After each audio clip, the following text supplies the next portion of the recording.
Morning. आज आप सुनेंगे पंचतंत्र की कहानी स्वजाति प्रेम, जिसे लिखा है विष्णु शर्मा ने। एक बार की बात है, एक वन में एक तपस्वी रहते थे। वे बहुत पहुंचे हुए ऋषि थे। उनका तपस्या बल बहुत ऊंचा था। रोज वह प्रातः आकर नदी में स्नान करते और नदी किनारे एक पत्थर के ऊपर आसन जमाकर तपस्या करते थे। निकट ही उनकी कुटिया थी, जहां उनकी पत्नी भी रहती थी। एक दिन एक विचित्र घटना घटी। अपनी तपस्या समाप्त करने के बाद ईश्वर को प्रणाम करके उन्होंने अपने हाथ खोले ही थे कि उनके हाथों में एक नन्ही सी चूहिया आ गिरी। वास्तव में आकाश में एक चील पंजों में उस चूहिया को दबाए उड़ी जा रही थी और संयोगवश चूहिया पंजों से छूटकर गिर पड़ी थी। ऋषि ने मौत के भय से थर थर कांपती चूहिया को देखा। ऋषि और उनकी पत्नी की कोई संतान नहीं थी। कई बार पत्नी संतान की इच्छा व्यक्त कर चुकी थी। ऋषि दिलासा देते रहते थे।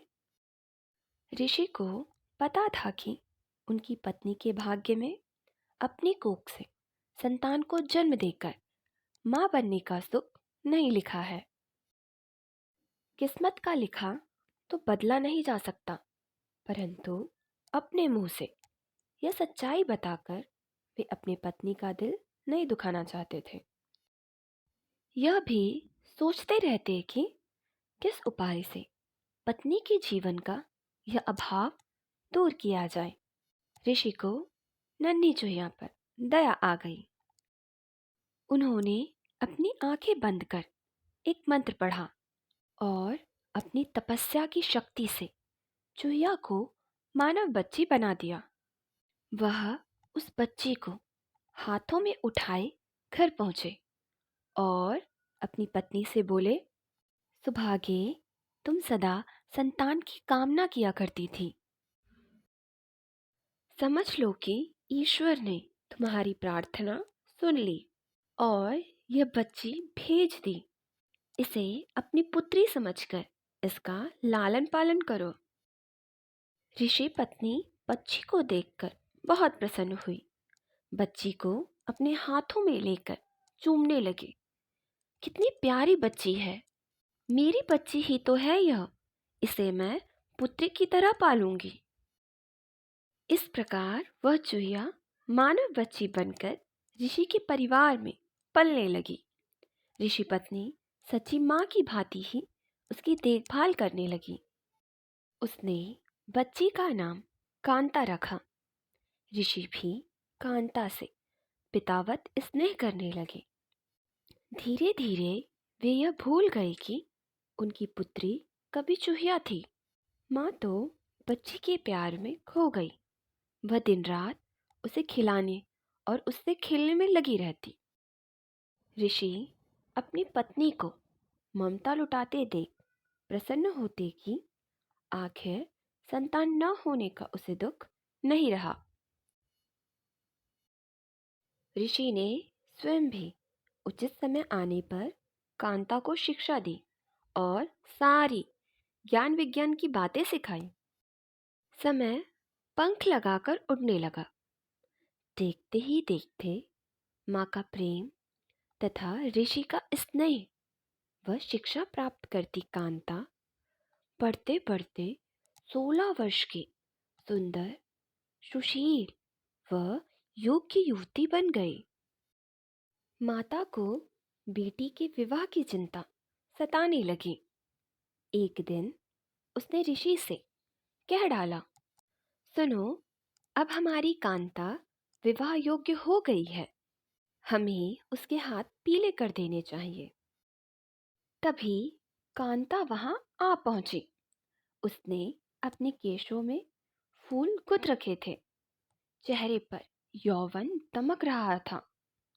ऋषि को लगा कि उनकी पत्नी ठीक कह रही हैं। उन्होंने धीरे से अपनी पत्नी के कान में कहा, मैं हमारी बिटिया के लिए अच्छे से अच्छा वर ढूंढ निकालूंगा। उन्होंने अपने तपोबल से सूर्य देव का आवाहन किया। सूर्य ऋषि के सामने प्रकट हुए और बोले, प्रणाम मुनिश्री, कहिए आपने मुझे क्यों स्मरण किया, क्या आज्ञा है? ऋषि ने कांता की ओर इशारा करके कहा, यह मेरी बेटी है, सर्वगुण सुशील है। मैं चाहता हूं कि तुम इससे विवाह कर लो। तभी कांता बोली, तात, यह बहुत गर्म है, मेरी तो आंखें चुंधिया रही हैं। मैं इनसे विवाह कैसे करूं? न कभी इनके निकट जा पाऊंगी, न देख पाऊंगी। ऋषि ने कांता की पीठ थपथपाई और बोले, ठीक है, दूसरे और श्रेष्ठ वर देखते हैं। सूर्यदेव बोले, ऋषिवर, बादल मुझसे श्रेष्ठ है, वह मुझे भी ढक लेता है, आप उससे बात कीजिए। ऋषि के बुलाने पर बादल गरजते लरजते और बिजलियां चमकाते प्रकट हुए। बादल को देखते ही कांता ने विरोध किया, तात, यह तो बहुत काले रंग का है, मेरा रंग गोरा है, हमारी जोड़ी नहीं जमेगी। ऋषि ने बादल से पूछा, तुम्हें बताओ कि तुमसे श्रेष्ठ कौन है? बादल ने उत्तर दिया, पवन, वह मुझे भी उड़ाकर ले जाता है, मैं तो उसी के इशारे पर चलता रहता हूँ। ऋषि ने पवन का आवाहन किया। पवन देव प्रकट हुए तो ऋषि ने कांता से ही पूछा, पुत्री, तुम्हें यह वर पसंद है? कांता ने अपना सिर हिलाया, नहीं तात, यह बहुत चंचल है, एक जगह टिकेगा ही नहीं, इसके साथ गृहस्थी कैसे जमेगी? ऋषि की पत्नी भी बोली, हम अपनी बेटी पवन देव को नहीं देंगे। दामाद, कम से कम ऐसा तो होना चाहिए जिसे हम अपनी आंखों से देख सकें। ऋषि ने पवन देव से पूछा, तुम ही बताओ कि तुमसे श्रेष्ठ कौन है? पवन देव बोले, ऋषिवर, पर्वत मुझसे भी श्रेष्ठ है, वह मेरा रास्ता रोक लेता है। ऋषि के बुलावे पर पर्वतराज प्रकट हुए और बोले, ऋषिवर, आपने मुझे क्यों याद किया? ऋषि ने सारी बात बताई। पर्वतराज ने कहा, पूछ लीजिए कि आपकी कन्या को मैं पसंद हूं क्या? कांता बोली, ओह, यह तो पत्थर ही पत्थर है, इसका दिल भी पत्थर का होगा। ऋषि ने पर्वतराज से उससे भी श्रेष्ठ वर बताने को कहा तो पर्वतराज बोले, चूहा मुझसे भी श्रेष्ठ है, वह मुझे भी छेद कर बिल बनाकर उसमें रहता है। पर्वतराज के ऐसा कहते ही एक चूहा उनके कानों से निकलकर सामने आ कूदा।